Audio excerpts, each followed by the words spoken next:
ओंकार ओडिया। नमस्कार फ्रेंड्स, ओंकार ओडिया चैनल रे आपण मानकु स्वागत।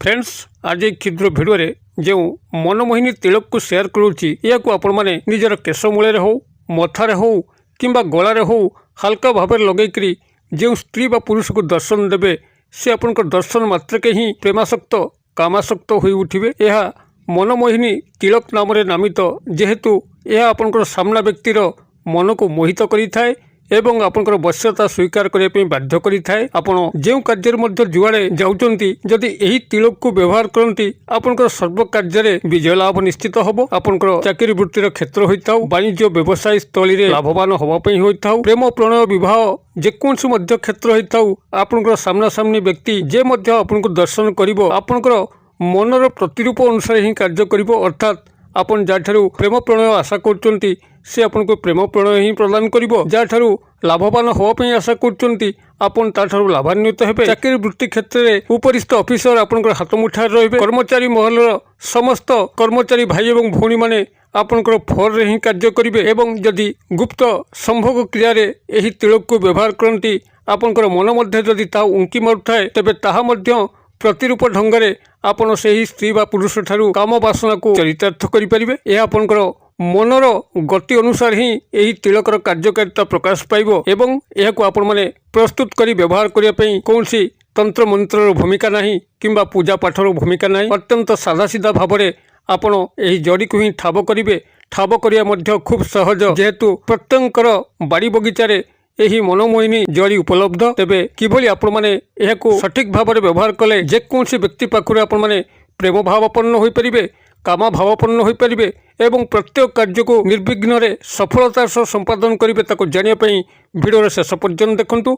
चैनल को प्रथम बार आसतिले एही भली कंटेंट रे आपनको रुचि रहउतिले चैनल करे थिबा लाल कलर रो सब्सक्राइब बटन क्लिक करी बेल आइकन क्लिक करी एवं ऑल नोटिफिकेशन पर क्लिक करी चैनल को सब्सक्राइब कर नियंतु। जेभली कि आमे जेतल मध्य आपण मानक सेवारे एही भली तंत्र मंत्र वीडियो अपलोड करिवु तार सर्वप्रथम नोटिफिकेशन आपण पाखरे पहुंचीबो एवं से सब को आपण माने सर्वदूर देखिकरी किछि ज्ञान आहरण करि परिबे। तबे फ्रेंड्स एबे सुन नजर पकेबा ई शक्तिशाली मनमोहिनी तिलक जाकु कि आपण माने हल्का भाव में निजर केश मूले रे हो, मथा रे हो किंबा गला रे हो लगे करी जेकोसी व्यक्ति से आपनकर नारी हो बा पुरुष तांकर सामना सामनी हवा मात्रे से प्रेमासक्त होई उठिबे, कामासक्त होई उठिबे एवं आपनकर प्रत्येक अभिष्ट को परिपूर्ण करि परिबे। जे केवल प्रेम प्रणय विवाह क्षेत्र आपण माने याको व्यवहार करिवे ताहा नुहे जाटा मो पूर्व शेयर करथुली। आपण माने याको जीवन प्रत्येक क्षेत्र में व्यवहार करके सफलता सह संपादन करि परिबे। आपनकर चाकरी वृत्ति कर्म क्षेत्र हो, वाणिज्य व्यवसाय स्थली हो, सामाजिक सांस्कृतिक क्षेत्र हो, पारिवारिक क्षेत्र हो, आपण प्रत्येक क्षेत्र में अप्रतिद्वंदी रहिबे। सर्व सफलता आपनकर चरण स्पर्श करिवो जेहेतु यह आपनकर सामना व्यक्तिर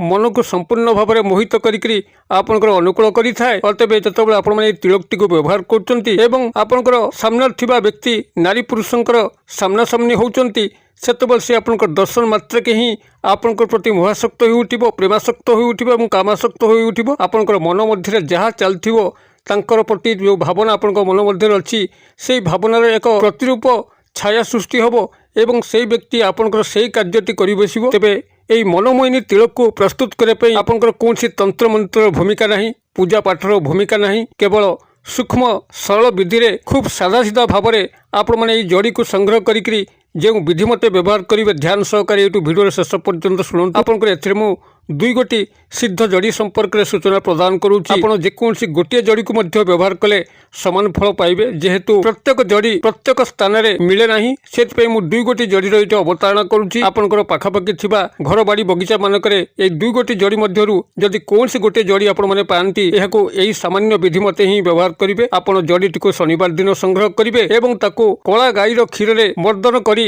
एक लेप प्रस्तुत करिवे एवं ताको आपनकर दक्षिण हस्तर अनामिका अंगुली जाकि रिंग फिंगर आपण तारी माध्यम रे निजर केश मूले हो, मथार आज्ञाचक्र थर्ड आई पॉइंट से स्थान रे हो किंबा गलारे हो हल्का भाव में लगे करी आपन को जेकोसी व्यक्ति पाखक जीवे से आपन दर्शन मात्र के विमोहित हो पड़ो। यह केवल शनिवार दिन ही आपण माने प्रस्तुत करी एक डिबा माध्यम रखिबे एवं या नियमित ढंग से स्नान शौच पर ही लगेबे, रात्र कालीन लगेबे नहीं। आपन केवल प्रभात स्नान शौच पर ही यह व्यवहार करी रखिथिबे मात्र गोटे दिन गोटे थर तिलक ही आवश्यक होता है एवं ए दुई गोटी जड़ी सामान एका मते ही आपण मैंने व्यवहार करेंगे। तेज दुई गोटी जड़ी प्राथमिक जड़ी जहाँ मुझे सेयार करुँची ध्यान सहकार शुणु। प्रथम जड़ी हूँ आपंकर सहदेवी जड़ी जहाँकि प्रत्येक भाई भौणी मानकर बाड़ी बगीचार सहज मिल तुलसी गचर जो पवित्रतामय महत्व अच्छी जो भाव में यह तंत्रोक्त एवं औषधीय गुण भरपूर से भाव में सहदेवी गच जहाँकि देवी सहवस्थान करें यार ना को सहदेवी दिखाई आपण मैंने सहदेवी गछ को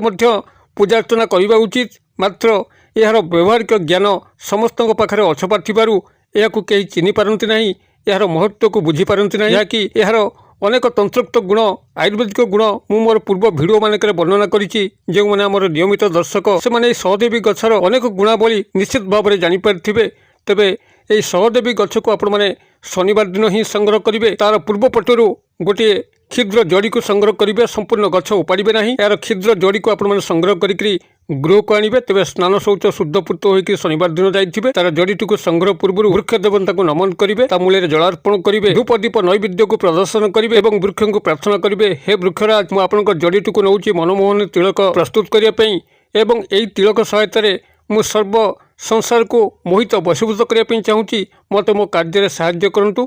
यह आपन से जन सारापर तार जड़ीटी को पूर्वपट अर्थात जो पटे सूर्योदय घटे आपड़ से पटु ही क्षुद्र जड़ीटी को संग्रह करके गृह को आणवे। गंगा जल धौत कर चंदन पेड़ी साहाय्य घोरिक गाईर क्षीर मिसेक गोटे डिबार यह प्रस्तुत कर रखिए और यह तिलक हिसाब से व्यवहार करेंगे। तेबे जदि आपण मैंने सहदेवी जड़ीटी को प्राप्त न करें कौन कारणवशत तेबे आपंकर पाखापाखि जेकोसी गोटे पूजित बरगछ जहाँकि पुरातन हो जटाजटमय होभली एक पुरातन बरगछ पाखु गोटे सामान्य चेर को संग्रह करेंगे। तार पूर्व दिगरू आपंकर से एका फल मिल सहदेवी गचर जड़ी जो स्वयं सिद्ध यही पुरातन बरगछ जहाँकि पूजित हो स्वयं सिद्ध। बरगछरे त्रिदेवेश्वर ही बास करथांती। ब्रह्मा विष्णु महेशंकर बासस्थान थाए एवं ब्रह्म राक्षस नाम एक दैत्यर बासस्थान थाए जे कि आपंकर समस्त अपूर्ण इच्छा को निमिषक परिपूर्ण करें। आपण मैंने जेकोसी शनिवार दिन शुद्धपूत होकर यही बरगछर जड़ीटी को तार पूर्वपटू संग्रह करेंगे। तार मूलरू आपण मैंने गात खोलिले तार मुख्य शाखारू किछि किछि क्षुद्र क्षुद्र चेर बाहर थिबार आपण मैंने देखिए। से चेरटी को आपण मैंने संग्रह करके गृह को आणवे। गंगा जल धोईक आपन जो भाव में सहदेवी गछर जड़ी को प्रस्तुत करके तिलक करथिले से एका विधि मते ही यही बरगछर जड़ी को प्रस्तुत करके तिलक प्रस्तुत करेंगे। आपंकर केश मूले हो मथारे हो किंबा गलारे या हल्का भाव लगे आपन जहाँ सामना को जीवे से आपंकर दर्शन मात्र के ही प्रेमासक्त हम कामासक्त हम एवं ताठू आप जहाँ चाहिए से आपको अखिलेश्वर ही प्रदान कर दुई गोटी जड़ी मध्य जेकोसी गोटे जड़ी को प्राप्त करी सारा जगत को मोहाच्छन्न करें। आपंकर प्रत्येक कार्य को हासिल करें। मु आशा करे भिडियो निश्चित भाव में आपंकर बोधगम्य होइतिबो भल लगुथिबो। जदि भिडियोर वार्ता आपको खुशी करुए तो भिडियो को निश्चित भाव में गोटे लाइक करूँ, सांगसाथी महल में यथेष्ट मात्रा सेयार करूँ। भिडियोर क्षुद्र परिसर मध्य मत ये विदाय दिंतु। पुणी आपण देखा आउ एक शिक्षणीय भिडियो से पर्यंत दर्शक बंधु आपण समस्ते मंगलमय कृपार भले था रहुछि। सर्वे भवन्तु सुखिन सर्वे सन्तु निरामया सर्वे भद्राणि पश्यन्तु मा कश्चित् दुर्भाग् भवेत्। ओं शांति ओं शांति ओं शांति। नमस्कार।